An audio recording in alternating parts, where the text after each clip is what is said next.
Deadlock. Do you like third-person MOBAs? One thing that I want to do is set up a fire base. Being in a lane and getting bullied like a piece of shit? Well, Deadlock might be for you. No.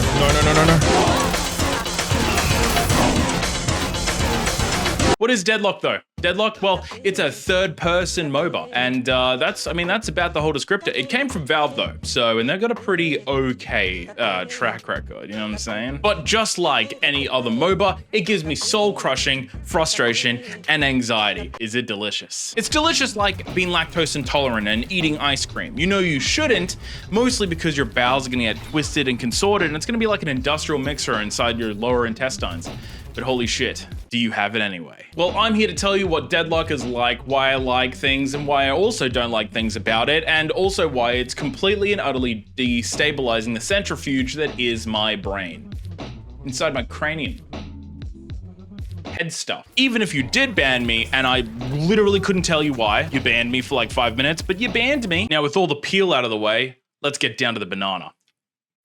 Now, I will say, because it is like a play test, I think it is, or whatever it's considered right now, that it does come with a lot of passes, and it gets away with a few things that I would otherwise say it doesn't deserve to get away with. But like I said, circumstantially, it gets away with a few things. But let's go through the things I like and dislike about it. Like any MOBA, you might get stuck in a game with a bunch of degenerates for like 40 minutes. And this is one of my biggest peeves of MOBAs in general, is that you may be stuck in this game for 40, 50 minutes that might be just completely over, or everybody's a degenerate, or it's just become an impossible, unenjoyable task, and you just want to leave. Well, you can't. You're there for 40 to 50. Lock your penis in, or your vagine, or whatever it is that you have, because you're there, and you're square, space, sponsors. They don't sponsoring shit. This is made worse by only the fact that they had decided to weirdly, and I don't know why, make it so you can't surrender during the play test. And look, I'll say weirdly, but at the same time, I'll also say benefit of the doubt. I get why, right? But devil's advocate, we shouldn't be taking that out, because though it's a fair point that you wouldn't want people just surrendering when you're trying to collect data for the game, at the same time, do you not want to put surrenders in so then you can possibly go, oh, people surrendered from X amount of games. Like out of 100 people who surrendered games, it seems that people surrendered mostly when Infernus was like up by like 5,000 souls in the first 10 minutes. I wonder why. Could that be because he's utterly impossibly difficult to lane against? No, that couldn't be. One of my concerns in this game is that there is a lot of imbalances, and like I said, it's a playtest. Shit can change, things can balance. But one of my biggest concerns is the thing that a lot of MOBAs suffer from, is there is the Akalis, okay? There's the Master Yis, there's the Trindamirs, there's the Zeds, there's the Kazakhs, you know? And this is just examples, right? And they all got nerfed. But the problem is there is unsubstantiated, unchanged legends eventually down the line.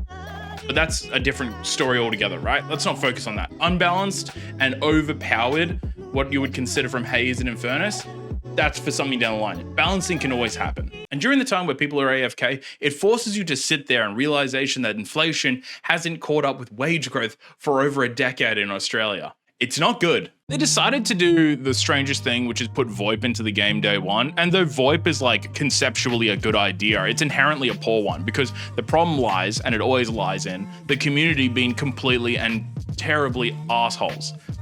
My biggest issue here, my biggest problem here, is that you're going to have people who are going to BM, make noise, and just be generally shits. And League of Legends already did this, and it didn't work out great. In fact, I went back to play League of Legends, RIP the Riot client that I had to then essentially like get off my computer with vice scripts, because it basically attached itself like a goddamn sexually transmitted disease. And, you know, not many people use it there. And here I've had some good experiences, but then others I've had god-awful experiences. So, you know, VoIP is plus or a gigantic minus.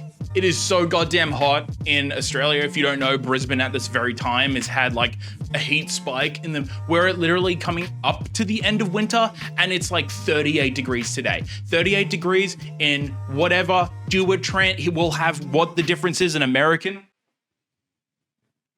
That just happened. That spiked over 7 days in the midst of winter. What the fuck? Global warming?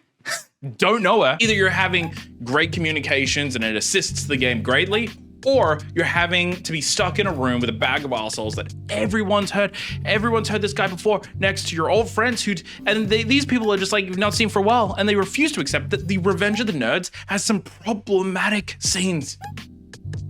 And you know the scenes I'm talking about. Now, the things that I love about this game, about this soul-sucking group project, where sometimes it's either me doing everything by myself or me being the guy who's like trying his best, but like quite clearly hasn't studied all season, year, semester?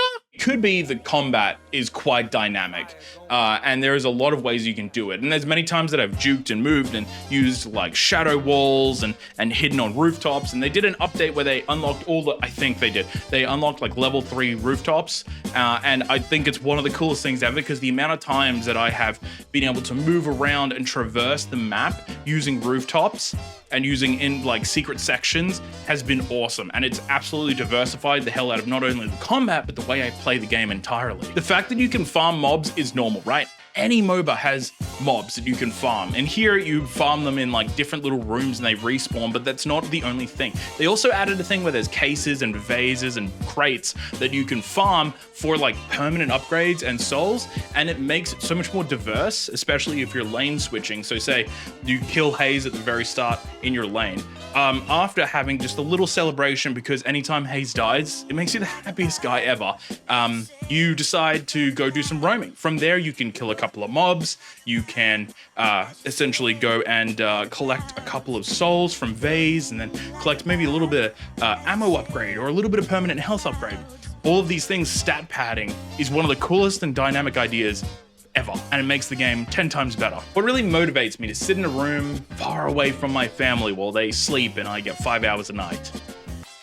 It's actually kind of everything. The game's loop's predictable, but the map allows a whole heap of diversity. A few of the characters need to be looked at, and honestly, you may as well just play Infernus or Haze when you start playing, because their burst at this stage is otherworldly. You know, Mo and Krill also have a build that makes them near impossible to kill, because they regenerate and take such little damage so quickly that you basically can't kill them. The game has the bones, but does it have the other bits, like hair, to be great?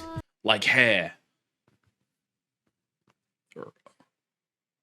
Or a bottom. If you enjoyed the content, subscribe. You know, I'm hoping that there's going to be more content coming. I have a few games lined up, so I appreciate you guys. I will talk to you later. I desperately need to take a shit.